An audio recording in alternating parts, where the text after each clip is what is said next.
ng Panginoon. Sa panunod ko po ng Oras ng Himala ay natuto po ako magbigay sa gawain po ng Panginoon. Bali nagsaka po ako, nagkaroon po ng problema. Palayan po kasi dati bitak-bitak na, kailangan na ng patubig. Kaso nga lang po nung nagpatayo po ako ng yung patubig, yung tubo po, may lalabas po na tubig. Pero po may halo pong buhangin, pero hindi po tuloy-tuloy yun. Nung una po, nag-struggle po ako magbigay. Pero nung nagbigay po ako, nag-obey po ako sa panawagan po ng apostol, 2 days after, sa bagat awa po ng Panginoon ay nagbigay po siya ng tubig. Hindi ko po inaasahan na may dadali po na tubig doon po sa kanal, samantalang talagang tuyo na po talaga yung kanal. Hindi po namatay yung palayan ko, hindi po ako nalugi, bagkos ay tumubo po ako.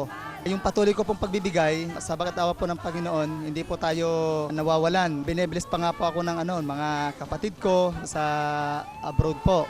Maganda po yung po nila, trabaho po nila, at saka sa kalusugan naman po, wala pong problema. Ini-encourage ko rin po kayong magbigay upang maranasan nyo rin po yung naranasan ko sa pagbibigay. Dahil sa pagbibigay po, wala pong lugi, tubo lagi. Sa pagbibigay po sa mga panawagan po ni Tatay, naranasan ko po mismo sa akin pong buhay ang biyaya po ng Diyos. Sapagkat noong ang lingkod po ng Diyos ay naghamon na magbigay po sa telebisyon. At ako po ay nagbigay ng 5,000. Sa loob po ng isang linggo ay ibinalik po ng Diyos yung pong 5,000 na ibinigay ko. Nagbigay po ang Diyos, ibinalik po niya ng 50,000. Ay, hindi ko po alam kung saan po galing ito. But I believe sa pagbibigay ko, ang Diyos po ang nagbigay at nagbalik sa akin pong ibinigay. At hindi lamang po yun. Ang aking anak, hindi pa po nakarating ng Canada. Dahil nga po sa pagbibigay ko po, siya po ay kinuha ng kanyang auntie doon po sa Canada. At sa ganong sitwasyon, siya po ay nakagastos ng umabot na 4,000 Canadian dollar. Nung nakarating ng aking anak sa bansang yan, ang kapatid ni Mrs. ay sinisingil siya kaagad. Pero sinabi ko sa aking anak na wag na siyang magsalita, basta manahimik na lang at ako'y po'y sumunod ng sumunod sa Panginoon. Alam niyo po, pinausap po ng Diyos ang kapatid ni Mrs. at ang sabi niya sa aking anak, pabayaan mo na, kalimutan mo na ang yung pagkakautang sa akin, buraduhin mo na, kansilahin mo na yon. So to God be the glory. Nakita ko po na sa akin pong pagbibigay at pagsunod po sa panawagan po ng lingkod ng Diyos ay sobra po ang ibinilik po ng Diyos. Kinansil po niya ang utang po ng aking anak. At hindi lamang po yun.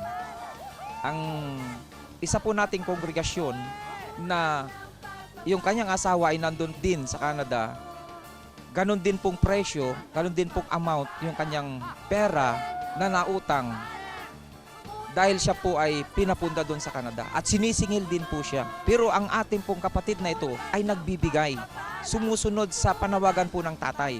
Hindi po siya nag-isip, nagbilang, at tuloy lamang po yung kanya pong pagbibigay. Alam niyo po, yung utang po ng kanyang asawa na 4,000 Canadian dollar, kinansil din po ng Diyos ito.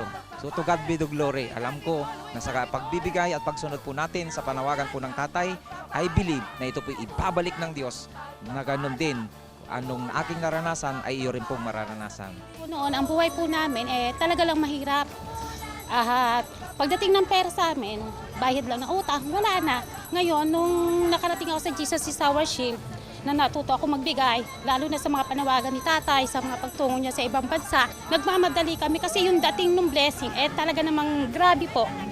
At saka po, sa dati, ang buhay namin na pag may pera kami, hindi ako nagkakaloob, andiyan dyan nadadala namin sa ospital yung mga anak namin, o sa mga ibang bagay na nadadala namin, ibang gastusin. Pero nung nagtuto magkaloob, hindi na namin nadadala sa mga gamot, talagang nagbago ang buhay namin.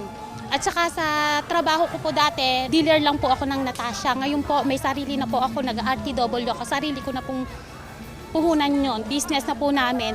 Tapos po na nagkaroon po kami ng sariling kalabaw at sarili pong kariton na pangkaryada, panghanap buhay ng aking asawa. Hindi lang po yun. Nananawagan si Apostol na magbigay, nagkaloob po ako kaagad kahit na yung sinasabi lang na parang magbigay ka lang muna kaagad at hindi pa full talaga yung ibibigay mo. Pag uwi namin nung hapon na yon, may kusa na nagbabayad sa akin na mga singiling ko na hindi ko na mga masingil. Sila na nagpupunta sa bahay namin na nagbabayad ngayon. Dati mahirap silang singilin pero ngayon hindi na po. Ini-encourage ko po kayo na pagkaloob din po na talagang sa bawat pagtawag ni tatay na magkaloob, ay magmadali po tayo dahil po yung biyaya talaga po naman doble-doble ang binubuhos na pagpapala. Lalo na po ngayon na glory days are now na.